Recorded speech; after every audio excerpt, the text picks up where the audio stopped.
వారాంతంలో ఒక్కో రైతు విజయగాథను మీ ముందుంచుతుంది ప్రత్యేక నేల తల్లి. అభ్యుదయ రైతుల అనుభవాల ద్వారా నేటి తరానికి సరికొత్త మార్గాలు వివరిస్తోంది. పంట సాగుపై సమగ్ర అవగాహన కల్పిస్తోంది. మరి ఈ వారం పాడి పంటలో అందరికీ ఆదర్శంగా నిలుస్తున్న ఓ రైతు విజయగాథ చూద్దాం.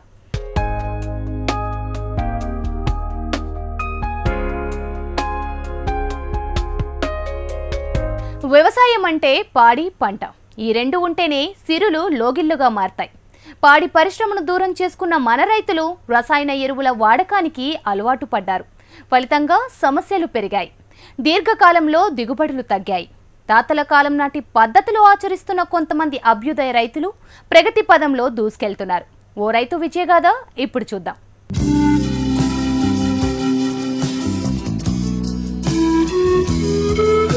సతీష్ బాబు పశ్చిమ గోదావరి జిల్లా దెందులూరు మండలం సీతంపేట గ్రామానికి చెందిన ఈ అభ్యుదయ రైతు నేటి తరం రైతులకు ఆదర్శంగా నిలుస్తున్నాడు.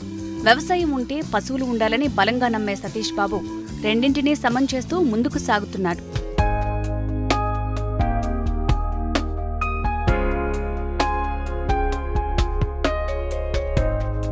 సతీష్ బాబు 16 ఎకరాల కొబ్బరి, 29 ఎకరాల్లో వరి పొలం, 11 ఎకరాల్లో మొక్కజొన్న సాగు చేస్తున్నాడు.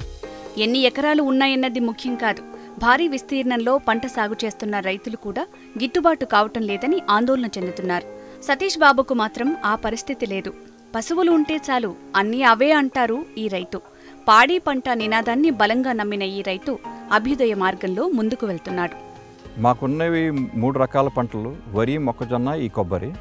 ఈ కొబ్బరి వచ్చేటప్పటికి ఎప్పుడైతే వరి, మొక్కజొన్న స్టాండింగ్ క్రాప్స్ కింద ఉన్నాయో ఆ ఖాళీ పీరియడ్లో కొబ్బరి తోటలో కట్టడం జరుగుతూ ఉంటుంది. అక్టోబర్ 20కి మొక్కజొన్న విత్తనం పెట్టిన తర్వాత కొబ్బరి తోటలోకి మార్చి కొబ్బరి తోటలో కట్టేయడం జరుగుతూ ఉంటుంది. ఈ పశువుల్ని ఒక చెట్టుకి అటు ఇటు 2 రాడ్లు పెట్టి ఒకరోజు అస్తమానం అక్కడ దాంట్లోనే ఉంటవి. ఆ వేసిన మలమూత్రాలు ఆ పళ్ళెంలో పడతా ఉంటుంది. రెండో రోజు మార్చుకుంటూ వెళ్ళిపోతాం. మాకున్న ఈ 42 శాల్తీలకి 21 చెట్లకి రోజుకి ఒక 20 చెట్టుకి కడతా ఉంటాం. మాకున్న 960 చెట్లు. ఈ కోత మళ్ళీ వరి చేను కోతకు వచ్చే లోపల, అంటే నవంబర్ ఆఖరికి వచ్చేటప్పటికి ఇది కూడా కవర్ చేయటం అయిపోతూ ఉంటుంది. ఆ తర్వాత మళ్ళీ మొక్కజొన్న అయినప్పటికీ మొక్కజొన్నలో కట్టేస్తూ ఉంటాం. అక్కడ కూడా వచ్చేటప్పటికి పశువులతోనే గళ్ళు వేయ విధానంలోనే కడతా ఉంటాం. ఆ తదనంతరం ఏంటంటే మే నెల వచ్చేటప్పటికి మళ్ళీ వరిచేలో కడతా ఉంటాం. ఇట్లాగే 365 రోజులు కూడా ఈ పశువులనే మేము భూమిని సారవంతం చేయటానికి ఈ యొక్క పర్టికులర్ టైంలోనే మేము ఈ విధానం అవలంబిస్తూ ఉంటాం. సతీష్ బాబు కుటుంబంలో ముందు తరం అంతా వ్యవసాయం చేసేవారు. అప్పటినుంచి ఇప్పటి వరకు నమ్మింది ఒక్కటే, అదే పశువులతోనే సుస్థిర వ్యవసాయం. పంటకు పెట్టుబడి పెట్టాలంటే మార్కెట్లో దొరికే ఎరువులు వేయటం కంటే రైతు దగ్గర ఉన్న వనరులతోనే వ్యవసాయం చేయాలంటారు సతీష్ బాబు. గద్దె రాఘవయ్య గారు మా నాన్నగారు తాతగారు, అంటే మా ముత్తాత గారు, ఆయన 1880లో పుట్టినట్టు తెలుస్తుంది మా నాన్నగారి ద్వారా. 1900 నుంచి ఆయన వ్యవసాయం చేసినట్లయితే ఆ రోజున ఏదైతే ఆయన ఆచరించారో ఈ గళ్ళు వేయు విధానం అనేది, పశువులతో వ్యవసాయం, సాంప్రదాయ వ్యవసాయం, దాన్ని కొనసాగింపుగా గద్దె సుబ్బారావు గారు మా నాన్నగారు దాన్ని కొనసాగించి మాకు అదే విధాన్ని మాకు అప్పచెప్పడం వలన 1900 నుంచి కూడా ఈ రోజు వరకు ఏ విధానం అయితే మొదలుపెట్టారో అదే విధానాన్ని ఏ విధంగా కూడా మార్పు లేకుండా చేసుకుంటూ వస్తూ ఉన్నాము. ఈ సాంప్రదాయ విధానాలు భారతదేశంలో చాలా ఉన్నాయి. ఏ ప్రాంతానికి ఆ ప్రాంతం, ఏ రాష్ట్రానికి ఆ రాష్ట్రం. అంటే బయట నుంచి కొనుగోలు చేయకోకుండా మనకు లభించినటువంటి మన దగ్గరలో ఉన్న వాటితోటే చేయటం అనేది ఈ సాంప్రదాయ వ్యవసాయం యొక్క విశిష్టత అన్నమాట. ఆ రోజున మన పెద్దలు ఏ విధమైనటువంటి ఎరువులు కానీ కొనటం కానీ బయటికి వెళ్ళి తీసుకురావటం కానీ వేయటం కానీ జరగలేదు. ఆ విధంగా వాళ్ళు మనకి చేరవేసినటువంటి వ్యవస్థని మనం ఈ రోజున పాశ్చాత్య ధోరణులు అనివ్వండి, లేదా విపరీతమైన పోకళ్ళైనా అనివ్వండి, వాటిని మనం చిన్నచూపు చూసి ఈ కొత్తగా మెకనైజేషన్, ప్రతిదానికి మెకనైజేషన్ అని చెప్పని మనం వెళ్ళిపోవడం జరిగింది. ఈ మధ్యకాలంలో అది వదిలేసి ఈ మెకనైజేషన్కి ఉన్న మధ్యకాలంలో మనం నష్టపోయామని ఇన్నాళ్ళకి కానీ మనం గ్రహించలేకపోయాం. ఇప్పుడు గ్రహించిన తర్వాత ఎవరికి వాళ్ళు ఇప్పుడు మళ్ళీ సాంప్రదాయ వ్యవసాయం అనండి, ప్రకృతి వ్యవసాయం అనండి, పశువుల పోషణ అనండి, ఇవాళ అందరూ కూడా మళ్ళీ తిరిగి ఎక్కడికంటే మళ్ళీ మొదటి మూలానికే రావడం జరిగింది. ఎందుకంటే మనకి ముఖ్యమైనది ఆహారం, అందులో మంచి ఆహారం. ఈ ఆహారం ప్రతిరోజు మనకి నిత్యకృత్యం. ఒక మంచి కారు ఉందనుకుంటే ఆ కారు కనుక ఏదైనా పార్ట్ పోతే మళ్ళీ మనం మార్చుకుంటానికి అవకాశం ఉంటుంది. ఒక మంచి టీవీ ఉందంటే ఆ టీవీని కనుక పాడైపోతే ఇంకో టీవీ కొనుక్కోవచ్చు. కానీ మన శరీరంలో ఉన్న పార్ట్ ఏదైనా పాడైపోతే కనుక దాన్ని రీప్లేస్ చేసే విధానం కానీ మళ్ళీ అది పనిచేసే విధానం తీసుకురావడం చాలా కష్టం. అందుకోసమని చిన్నప్పటి నుంచి కూడా చిన్నపిల్లలకు కూడా ప్రతి ఒక్క తల్లిదండ్రి కూడా మంచి పోషకాలు ఉన్న ఆహారం అందించినట్టయితే పెద్ద అయ్యేటప్పటికి అదే మహాభాగ్యం, ఆరోగ్యమే మహాభాగ్యం అని చెప్పని ఆ నినాదానికి సార్థకత చేసుకున్నట్టు అవుతుంది.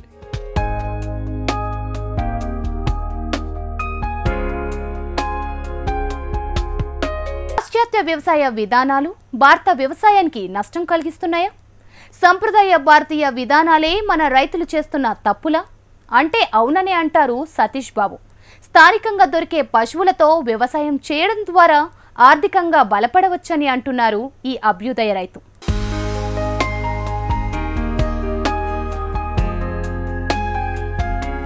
వ్యవసాయంలో రసాయన ఎరువుల వాడకం పెరిగిన తర్వాత మానవ ఆరోగ్యం ప్రమాదంలో పడింది.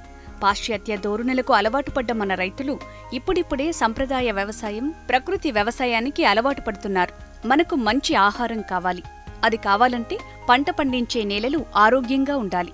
ఇది పశువుల పేడ, మూత్రంతోనే సాధ్యమవుతుందని అంటారు సతీష్ బాబు. నేలను పాడు చేసుకున్న కారణంగానే హాస్పిటళ్ల సంఖ్య పెరుగుతోంది. ఈ మంచి ఆహారం మనకు లభించాలంటే మంచి నేల కావాలి. ఆ మంచి నేల కావాలంటే మనకు పశువులు కావాలి. ఆ పశువుల్ని మళ్ళీ ఆ పశువుల నుంచి వ్యర్థాలని మన భూమికి అందించి ఆ భూమి నుంచి వచ్చినటువంటి గడ్డి కానీ అవి తీసుకుంటాం. అంటే ఒక అవుట్కమ్ వచ్చి ఒక అవుట్పుట్ వచ్చేటప్పటికి పశువుల నుంచి వచ్చిన అవుట్పుట్ ఏంటి? పేడ, మూత్రం. ఆ రెండు కూడా ఇన్పుట్ అవుతుంది భూమికి. ఆ భూమి నుంచి వచ్చిన అవుట్పుట్ గడ్డి, గ్రాసం అంతా కూడా మళ్ళీ అగైన్ ఆ పశువులకి ఇన్పుట్ అవుతుంది. అంటే ఇది ఒక సైక్లిక్ ఆర్డర్ అనమాట. ఆ సైక్లిక్ ఆర్డర్లో మనం ఉన్నాం. ఈ పశువుల నుంచి వచ్చే పాలు మనం అనుభవిస్తున్నాం. అలాగే భూమి నుంచి వచ్చే పంట మనం అనుభవిస్తాకున్నాం. ఆ సైక్లిక్ ఆర్డర్ ఎప్పుడైతే మనం అయితే దాన్ని నాశనం చేసామో ఆ రోజునే మనం ఈ హాస్పిటల్కి వెళ్ళటం కానీ లక్షలు కట్టడం కానీ ఇవన్నీ జరుగుతూ ఉంటాయి. మంచి భూమిని మనం తయారు చేయాలంటే ఖచ్చితంగా మనకి పశువులు అవసరం. మన పూర్వీకులు ఈ పశువుల్ని కుటుంబ సభ్యులుగా భావించి వాటికి కూడా కొన్ని పేర్లు పెట్టుకుని పిలుచుకునే విధానంలో ఉండేవారు. వాటిని ఒక మిల్క్ మెషిన్స్ కింద చుట్టం జరుగుతూ ఉంది. మాకున్న 42 శాల్తీలు ఉన్నవి. అవి దూడలు కానివ్వండి, హేఫర్స్ కానీ, బిగ్ యానిమల్స్ కానీ అన్నీ కలిపి 42 ఉంటాయి. వీటిని కేవలం మేము భూమి యొక్క సారవంతం చేయడం కోసం వాటి పేడ మొత్తాలను వాడటం కోసమే మేము వాడుతూ ఉంటాం. వాటి పాలు కూడా మేము తీసుకున్నట్టు ఉండదు. ఆ దూడలకి పాలు ఇవ్వటం వలన పూర్తిగా వదిలేయటం వలన 22 నెలలకి అవి పొర్లి మళ్ళీ 3వ సంవత్సరం నిండకుండానే అవి ఒక దూడను పెడతాం జరుగుతూ ఉంటుంది. ఈ విధానంలో ఏంటంటే మల్టిపుల్ గ్రోత్, అంటే మనకి దూడల సంతతి ఎక్కువ పెరుగుతూ ఉంటుంది, త్వరగా పెరుగుతూ ఉంటుంది. మిగతాగా మన షెడ్లో పెట్టి పాలు తీసి మన పాలు అమ్మకం చేసినట్లయితే ఆ దూడ 5 సంవత్సరాలకు కూడా అది కన్సీవ్ కాదు. కానీ ఇదే సిస్టంలో అయితే మనకు 2 ఇయర్స్కి కన్సీవ్ అవటం వలన ఈ 3 సంవత్సరాల పీరియడ్లో మళ్ళీ మనకి 2 దూడలు వచ్చే అవకాశం ఉంది. కాబట్టి ఇది మల్టిపుల్ గ్రోత్ అని వాడుతున్నాం. సో అది లాభదాయకంగా ఉంది కాబట్టి మేము ఆ విధాన్నే కొనసాగిస్తూ ఉన్నాం. ఇక దీంట్లో కొబ్బరి తోటలోకి వచ్చేటప్పటికి వాటిని ప్రతి సంవత్సరానికి ఒక 2 శాల్తీలని ఒక చెట్టుకి కట్టేస్తాం. ఆ 2 శాల్తీల యొక్క పేడ, మూత్రం ఆ పళ్ళెంలో పడిన తర్వాత నీరు వెళ్ళిన తర్వాత అది భూమికి పీల్చుకుని అది సారవంతంగా అవుతూ ఉంటుంది. ఈ విధానంలో ఈ కొబ్బరి చెట్లకి పూత కానీ పింద కానీ రావటం చాలా అరుదు. కొన్ని ఎప్పుడైనా మనకు అవకాశాలు లేని టైంలోనే తప్పించి మిగతా టైంలో మీకు ఎప్పుడు కూడా పూత పింద మిగతా వాళ్ళతో కంపేర్ చేసుకుంటే చాలా చాలా చాలా తక్కువ అనమాట. ఈ కాయ సైజు కూడా పెరుగుతూ ఉంటుంది. తర్వాత మీరు చూస్తే కనుక మంగు అనేది చాలా తక్కువగా ఉంటుంది. మిగతా వాళ్ళతో కంపేర్ చేస్తే మంగు కూడా తక్కువగా ఉంటుంది. మేము అనుకుంటాం ఏంటంటే ఈ విధానం వల్లనే అది తక్కువగా ఉందని భావిస్తున్నాం. ఇక రెండోది నీరు. ఎప్పుడైతే ఈ మూత్రం, ఈ పేడ దీనికి అప్లై అయ్యిందో సాయిల్కి, అదొక స్పాంజ్ లాగా యాక్ట్ చేసి కొంత holding capacity, water holding capacity ఉంటుంది ఆ సాయిల్లో పెరుగుతూ ఉంటుంది. ఆ పెరిగినప్పుడు మనం ఎప్పుడన్నా 1-2 తళ్ళు తక్కువైనా కూడా దాని నుంచి అది సరిపెట్టుకోవడం జరుగుతూ ఉంటుంది చెట్టు. దీని వయసు వచ్చేటప్పటికి 31 సంవత్సరం 32 సంవత్సరాలు సుమారుగా ఉంటుంది. ఆ రోజు నుంచి కూడా ఇవాళ పీక్ టైంలో కూడా అదే కాపులో కాస్తూ ఉంది. ఇదంతా కూడా ఈ పశువుల యొక్క లభ్యత వల్లనే అని మేము భావిస్తూ ఉన్నాం. సతీష్ దగ్గర 42 పశువులున్నాయి. 2 పశువులను ఒక్కో కొబ్బరి చెట్టు దగ్గర కట్టేస్తారు. వాటి నుంచి వచ్చే పేడ, మూత్రం మొక్కలకు ఎరువుగా మారుతున్నాయి. ఫలితంగా పూత, పిందె రాలటం లేదు. దీనికి తోడు రైతులను ఎక్కువగా ఇబ్బంది పెడుతున్న మంగు కూడా రావటం లేదు. పశువుల పేడ అందించడం ద్వారా కొన్ని సందర్భాల్లో నీరు లేకున్నా చెట్లు తట్టుకోగలవు. ఈ విధానంలో దిగుబడి కూడా పెరుగుతుందని అంటారు ఈ అభ్యుదయ రైతు.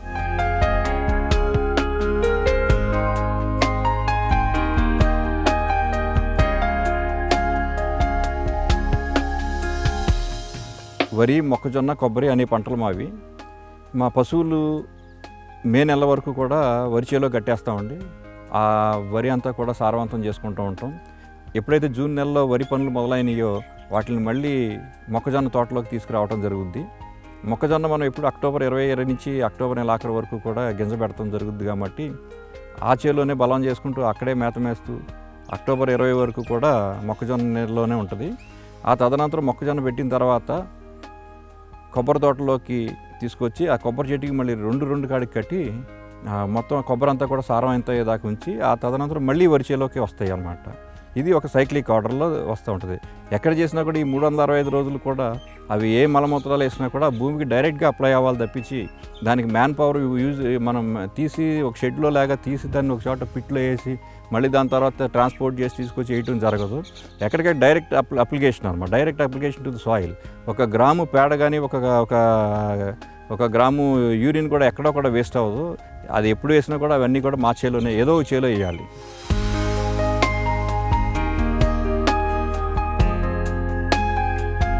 కొబ్బరితో పాటు వరి, మొక్కజొన్న పంటలను సాగు చేస్తున్నారు సతీష్ బాబు. పశువుల పేడను విరివిగా వాడటం ద్వారా పంట ఉత్పత్తుల్లో నాణ్యతతో పాటు దిగుబడి కూడా పెరుగుతుందని చెప్తున్నారు. తాను అనుసరిస్తున్న విధానాలను ఇతర రైతులకు వివరిస్తున్నారు.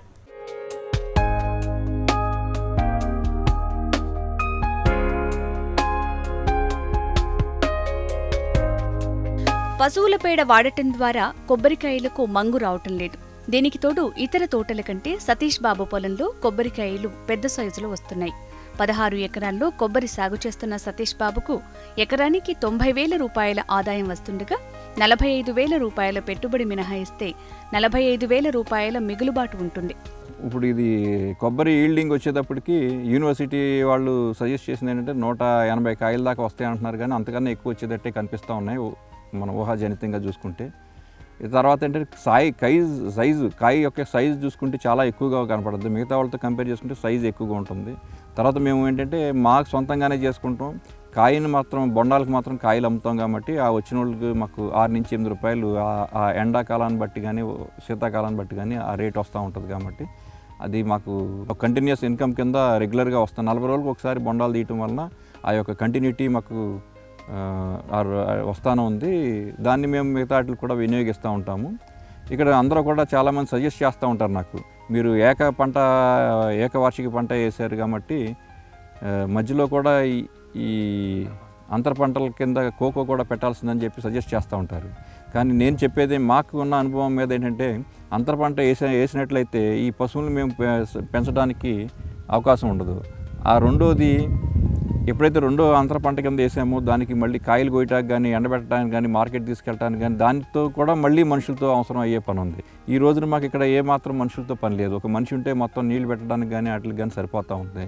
ఆ పశువులు అన్నీ ఉన్నా కూడా ఒక మనిషి మాకు ఈ మన సంప్రదాయ వ్యవసాయంలో మాకు ఏదైతే గద్దె రాఘవయ్య గారు ఏదైతే మాకు ఏ సంప్రదాయ వ్యవసాయం అప్పచెప్పారో ఆ వ్యవసాయం ప్రకారం మాకు ఒక మనిషి అయితే ఎన్ని పశువులు ఉన్నా కానీ సరిపోతూ ఉంది. ఈ పశువులు కూడా మేము ఈ పాలు తీయకుండా ఉండటం వలన ఆ దూడ తల్లి వెనకాలే తిరగటం వలన 1 సంవత్సరం పాటు తల్లి వెనకాలే తిరుగుతూ ఉంటుంది. పుట్టినరోజు కాడి నుంచి సంవత్సరం వరకు కూడా తల్లి ఎక్కడ ఉంటే అక్కడే తిరుగుతూ ఉంటుంది. అదొక టీచింగ్ అనమాట. టీచర్ లాగా దాని యొక్క పిల్లకి బౌండరీస్ ఎక్కడున్నాయి, మనం ఏ కాలంలో ఎక్కడ ఉండాలి, వర్షం వస్తే ఏం చేయాలనేది నేర్పుతుంది అనమాట. ఈ 1 సంవత్సరంలో అంతా నేర్చేసుకుంటుంది ఆ పిల్ల. సో తర్వాత ఏముంది, పాలు వదిలేసిన తర్వాత అది ఇండివిజువల్గా అది మాకు బౌండ్ అయి ఉంటుంది. ఈ పొలం మంది, ఇక్కడ మెయ్యాలి, ఇక్కడ ఉండాలి, ఇక్కడ చేయాలి అని చెప్పి ఉంటుంది. అంటే ఇది ఒక గొప్ప విశిష్టమైన విధానం అనమాట. ఇది ఈ పశువులతోటి వచ్చిన వ్యర్థాలనే ఈ చెట్లు తీసుకుంటాం వలన దీనికి ఏ విధమైనటువంటి రోగాలు రాకుండా ఉన్నవి. మంగు అనేది చాలా విస్తృతంగా పాతుకుపోయినటువంటి రోగం అది కాయలకి. కానీ మా దాంట్లో మీరు చూస్తే మంగు అనేది చాలా మినిమైజ్డ్ అనమాట, ఎక్కడో ఒక చోట కనిపిస్తూ ఉంటుంది. ఎందుకంటే కేవలం ఈ బలమైనటువంటి ఆహారం మనం వీటికి ఇవ్వటం వలన జరిగింది. నీరు అది సమృద్ధిగా ఉంది కాబట్టి ఆ రోగం అనేది క్రమక్రమేణా తగ్గుతూ వస్తూ ఉంది. ఇకపోతే ఈ ఎకరానికి 50 చెట్లు ఉంటాయి సుమారుగా. చెట్టుకి 300 కాయలు వేసుకున్నా కూడా ఈ 50 కాయల మీద మనకు 1500 కాయలు వస్తూ ఉన్నాయి. 6 రూపాయలు అమ్మినా కూడా 1500 ఇంటూ 6 90,000 రూపాయలు మనకి సంవత్సరం ఆదాయం వస్తుంది. ఆ 90,000లో కనీసం సగం ఖర్చుల కింద తీసేసినా కూడా మనుషుల ఖర్చులు కానీ దుక్కు ఖర్చులు కానీ ఇవన్నీ తీసేసినా కూడా మనకి నికరంగా 40,000-45,000 మిగులుతూ ఉంది ఒక ఎకరానికి. ఇది మిగతా వాళ్ళకి మనకి ఏంటంటే వాళ్ళు మందులు వేయాల్సి వచ్చే పరిస్థితి ఉంది. ఆ మందులు వేసిన తర్వాత ఏమో పైకి పూత కోసం మళ్ళీ స్ప్రే చేయాల్సి వస్తూ ఉంటుంది. అవన్నీ కూడా మనం తీసేయగా అవన్నిటికి మనకు లేకోకుండా ఈ విధానం ఏంటంటే మనకి ఖర్చు తక్కువ ప్లస్ మన యొక్క స్థిమితంగా ఉండొచ్చు. హడావుడిగా పడతాం కానీ కంగారు పడతాం కానీ లేకోకుండా మనం స్థిమితంగా మనం వ్యవసాయం చేసుకునే విధానం ఇది. పశువులకు రసాయన ఎరువులు వాడని గ్రాసాన్ని అందిస్తున్నారు. దీంతో అవి స్వచ్ఛమైన పాలను ఇస్తున్నాయి. తాము తీసుకునే పాలకు వెలకట్టలేమని చెబుతున్నారు సతీష్ బాబు. ఎరువుల వాడకం ద్వారా పెట్టుబడి ఖర్చులు పెరగటం, రోగాలు పెరగటం తప్ప ఏం లేదని సతీష్ బాబు అనుభవం చెబుతోంది. మాకున్న వ్యవసాయానికి మనం కెమికల్ ఫార్మింగ్లో చేసినట్లయితే 55 ఎకరాలకి 5 బస్తాలే మినిమం లెక్కేసుకున్న 5 బస్తాలు లెక్కేసుకున్నా కానీ ఎరువులు 55 బస్తాలు వేయాల్సి వస్తుంది. అది లెక్కేస్తే 3 లక్షల రూపాయలు దరిదాపు అవుతూ ఉంది. అవి ఎప్పుడైతే వేసామో దాని వెనకాలే రోగాలు రావటం, ఆ రోగాలకి మళ్ళీ ఇంకొక 3 లక్షల రూపాయలు ఈ పెస్టిసైడ్స్ వాడాల్సిన అవసరం వెనకాల ఉంటుంది. అంటే ఇక్కడ ఒక 3 లక్షల రూపాయలు ఖర్చు పెట్టాలి, దానికి 3 లక్షలు 6 లక్షల రూపాయలు మనకి ఆదా చేస్తున్నాయి ఈ పశువులు. తర్వాత మనకు వచ్చే ఉత్పత్తి తీస్తే దాని యొక్క నాణ్యత మిగతా వాళ్ళతో పోల్చదగ్గది కూడా ఉండదు. చాలా చక్కని నాణ్యతతో కూడినటువంటి ఆహారం వస్తూ ఉంటుంది. స్వచ్ఛ భారత్ అనేది అమితాబ్ బచ్చన్ గారో లేకపోతే ఒక హీరోనో ఇంకా వేరే వాళ్ళు వచ్చి ఊడ్చి మనం పడేసిన దాన్నే ఊడ్చిన తర్వాత దాన్ని ఏదో స్వచ్ఛ భారత్ అవుతుందని అనుకుంటాం నమ్మదగ్గదిగా లేదు. ఈ స్వచ్ఛ భారత్ అనేది మా నమ్మకం ఏంటంటే స్వచ్ఛ భారత్ అనేది ఒక రైతు ద్వారా, పశువులు ఉన్న రైతు ద్వారానే స్వచ్ఛ భారత్ అనేది సాధ్యం అనేది మా గట్టి నమ్మకం. ఎందుకంటే ఇప్పుడు మీరు చూస్తున్న ఈ తోటలో ఇది చాలా స్వచ్ఛంగా ఉంది. అంటే ఏ విధమైన ఎరువులు వాడుకోకుండా ఉన్నట్టు భూమి, స్వచ్ఛమైన భూమి ఉంది. ఆ తర్వాత ఈ స్వచ్ఛంగా ఉండటం వల్ల నీరు కూడా, పారే నీరు కూడా స్వచ్ఛంగా ఉంటుంది. భూగర్భ జలాలు కలుషితం కాకుండా ఈ రెండు ఎప్పుడైతే కలుషితం కాలేదో మనం పీల్చుకునే గాలి కూడా స్వచ్ఛంగా ఉంటుంది. అంటే స్వచ్ఛమైన ఆహారం, స్వచ్ఛమైన నీరు, స్వచ్ఛమైన గాలి మనం మానవుడు ఎప్పుడైతే పీల్చుతాడో ఆ మూడిట్ల ద్వారా మన యొక్క ఆలోచనలు కూడా స్వచ్ఛంగానే బయటకు వస్తాయి. ఇదే కనుక భారతదేశంలో అందరూ కూడా, మానవులందరూ కూడా ఈ స్వచ్ఛమైన ఆహారం, నీరు, గాలి కనుక పీల్చినట్టయితే అందరి ఆలోచనలు కూడా పాజిటివ్గా, అంటే స్వచ్ఛంగా, చాలా స్వచ్ఛంగా రావటం వల్ల భారత్ చాలా స్వచ్ఛంగా వెలిగిపోద్ది అనేది మా నమ్మకం. అంటే దీనికి మూలం రైతు పోషించే పశువులు. ఈ రెండింటి ద్వారానే స్వచ్ఛ భారత్ అవుతుంది తప్పించి మిగతా ఏ విధానంలో కూడా స్వచ్ఛ భారత్ కాదు. అందుకని మోడీ గారు ఈ వ్యవసాయాన్ని, పశువులతో వ్యవసాయం అనే దాన్ని స్వచ్ఛ భారత్ అనే పోర్టల్లో చేర్చాలని మా కోరిక. భూమి బలంగా ఉంటే తెగుళ్లను దూరం పెట్టొచ్చు. తెగుళ్లు పెరిగిన కారణంగా పెట్టుబడి ఖర్చులు పెరుగుతున్నాయని రైతు ఆందోళన చెందుతున్నాడు. తెగుళ్లు లేకపోతే ఆదాయం పెరిగినట్లే కదా అని అంటారు పశు ప్రేమికులు. స్వచ్ఛమైన నేల, స్వచ్ఛమైన నీరు ఉంటే స్వచ్ఛమైన గాలి వస్తుంది. ఫలితంగా ఇలాంటి వాతావరణంతో మనిషికి స్వచ్ఛమైన ఆలోచనలు వస్తాయంటారు. నాణ్యమైన ఉత్పత్తులు వస్తున్న కారణంగా ఈ ఉత్పత్తులకు మంచి డిమాండ్ ఉంది.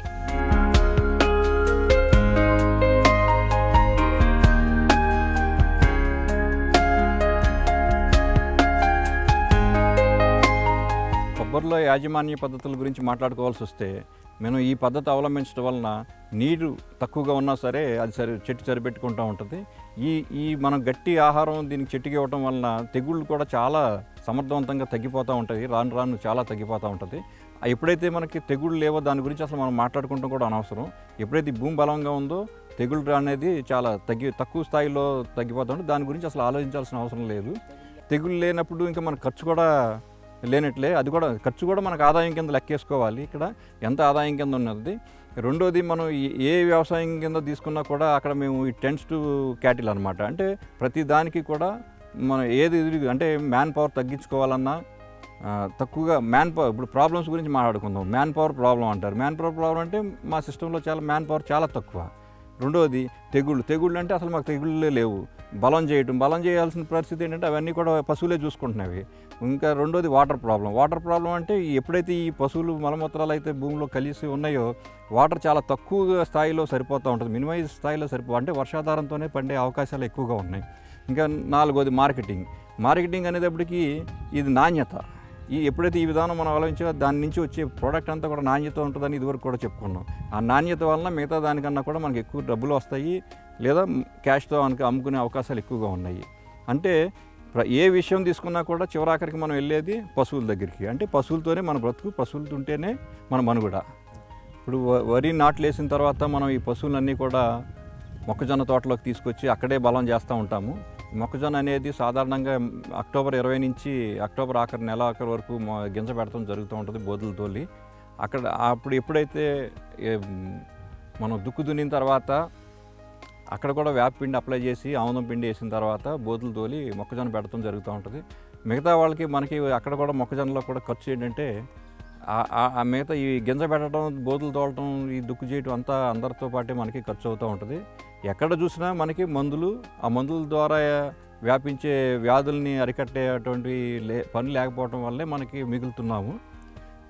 ఈ విధానం మీరు అందరూ అర్థం చేసుకోవాల్సింది ఏంటంటే, మాకు వరిలోను, మొక్కజొన్నలో, కొబ్బరిలో కూడా ఏది మందు కింద పనిచేస్తుందంటే ఈ పశువులే.